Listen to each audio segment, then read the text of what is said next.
საქმიანი ურთიერთობის საბჭოს 2 წლის თავის აღნიშნა გაკეთა შემაჯამებელი განცხადებები.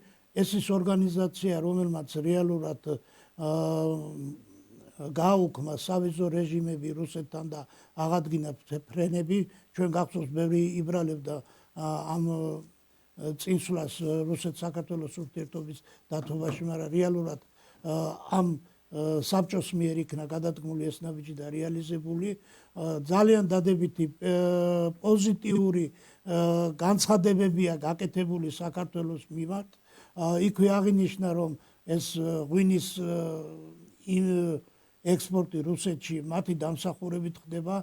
ისინი აკონტროლებენ თითოეულ, ასე ვთქვათ, წამოჭრილ პრობლემებს და იქვე ადგილზე მყისიერად წყდება იმ ადგილობრივი რუსული, სხვადასხვა სამსახურების მიერ წარმოშობილი რაღაც გაუგებრობები ადგილზე წყდება. იქვე აღინიშნა, რომ უკვე გაიკვალა ქართული თხილის და კაკალის შეტანა და უკვე რამდენიმე სატვირთო მანქანები შევიდა და ამის გასაღების პრობლემაც აღარ ექნება ქართულ ფერმერებს. უკვე თავისუფლად დაიწყო უკვე მოთხოვნილებებიც გაიზარდა კომბოსტოზე, კარტოფილზე და ეს იმას მიუთითებს, რომ წავა ქართული სოფერმერული მეურნეობების აღორძინება.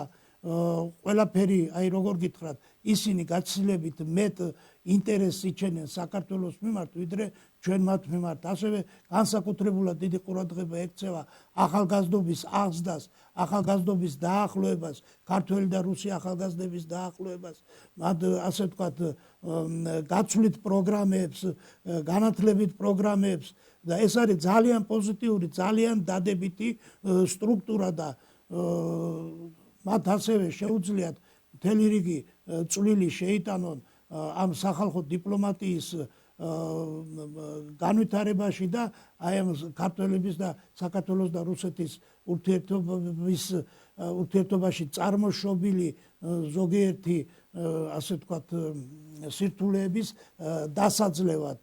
მე მინდა ვისარგებლო შემთხვევით და რუსულ ენაზე მადლობა გადაუხადო რუსეთის სავაჭრო სამრეწველო პალატას, რომელმაც ორგანიზება გაუკეთა ამ ღონისძიებას და უშუალოდ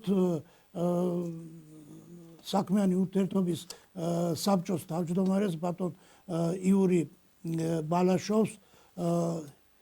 Юрий Георгиевич, приветствую вас из Грузии. Спасибо за тот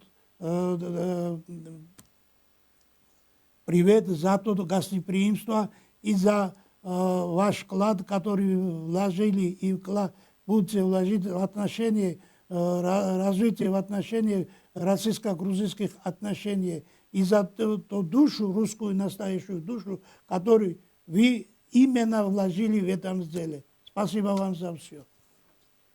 საინტერესოა და მე ვფიქრობ, რომ ბევრი